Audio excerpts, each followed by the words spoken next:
Assalamualaikum warahmatullahi wabarakatuh. Sebelumnya perkenalkan, nama saya Muhammad Rifki Akmal dengan NIM 120123368.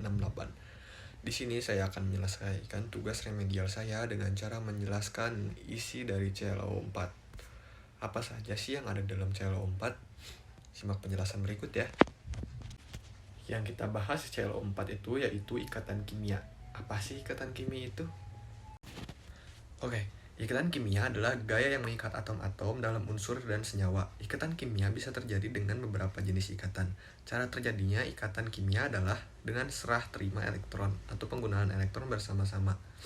Dengan kata lain, ikatan kimia dari dua atau lebih unsur disebut senyawa. Jenis-jenis perbedaan ikatan kimia. 1. Ikatan ionik. Ikatan ionik terjadi ketika ion positif dan negatif gaya listrik Coulomb pada setiap atomnya membentuk sebuah ikatan kimia. Ikatan ionik juga biasa disebut dengan ikatan elektrovalen. Contoh ikatan ion adalah natrium. Jadi dan fluorida NaF. Jadi ikatan pada senyawa NaF merupakan ikatan ionik ya. Ikatan ionik hanya dapat terjadi antar unsur-unsur yang memiliki perbedaan keelektronegatifan cukup besar sehingga terjadi serah terima elektron seperti pada contoh di atas. Ikatan kovalen. Ikatan kovalen terjadi ketika ada pemakaian elektron ikatan secara bersama. Ketika ikatan kovalen terjadi, maka kedua atom yang berikatan tersebut akan tertarik pada pasangan elektron yang sama. Contoh ikatan kovalen terjadi pada atom H2. Berbeda dengan ikatan ionik yang mengalami serah terima elektron. Untuk mencapai konfigurasi elektron yang stabil, maka kedua atom H harus menggunakan elektron secara bersama. Yang ketiga ada ikatan logam. Atom logam memiliki elektron valensi yang relatif kosong. Hal itu dikarenakan jumlah atomnya yang sedikit, sehingga ada perpindahan elektron antara satu atom ke atom yang lain. Kemungkinan untuk berpindah tersebut sangat besar sehingga elektron valensinya berbaur hingga menyerupai awan elektron yang membungkus ion positif dalam atom. Ikatan yang terjadi tersebut membuat logam ketika ditempa hanya akan mengalami pergeseran pada atom-atom penyusunnya. Tapi ikatannya tetap ya guys. Contoh ikatan logam adalah magnesium atau Mg. Bagaimana ikatan kimia dapat terbentuk? Dengan adanya teori Lewis dan teori Kossel. Apa itu? Mari simak penjelasannya. Teori Lewis. Teori pertama yang akan saya jelaskan adalah teori Lewis. Dinamakan teori Lewis karena teori ini datang dari profesor fisika dan kimia dari Amerika Serikat yaitu bernama Gilbert N. Lewis. Pada tahun 1916 dalam artikelnya The Atom and the Molecules.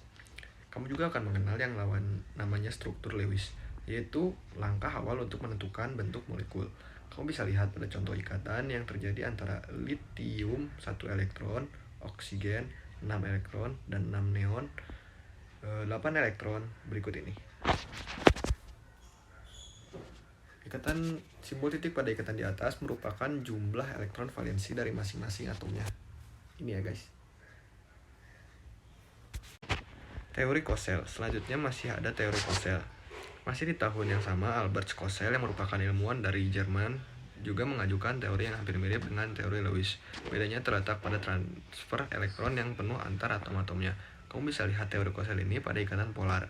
Selanjutnya, Lewis dan Kossel menjelaskan bahwa kestabilan gas mulia dengan konfigurasi elektron saling berhubungan, di mana unsur gas mulia ternyata memiliki 8 elektron valensi, sehingga memiliki sifat yang stabil kecuali He yang hanya memiliki 2 elektron valensi. Hal terpenting dari ikatan kimia adalah jenis-jenis ikatannya, karena ini yang membagi senyawa satu dengan yang lainnya. Dan yang terakhir ini ada senyawa dan jenis ikatannya. Senyawa menurut jenis ikatannya: A. Senyawa magnesium klorida adalah contoh ikatan ion. B. Senyawa kalsium sulfida merupakan contoh ikatan logam. C. Senyawa amonia merupakan contoh ikatan kovalen. Dan D. Senyawa gallium adalah contoh ikatan logam. E. Senyawa gas oksigen adalah contoh ikatan ion. Mungkin cukup sekian penjelasan tentang CL4 yaitu ikatan kimia. Mohon maaf bila ada tutur kata yang salah atau penjelasan yang kurang dimengerti. Wassalamualaikum warahmatullahi wabarakatuh.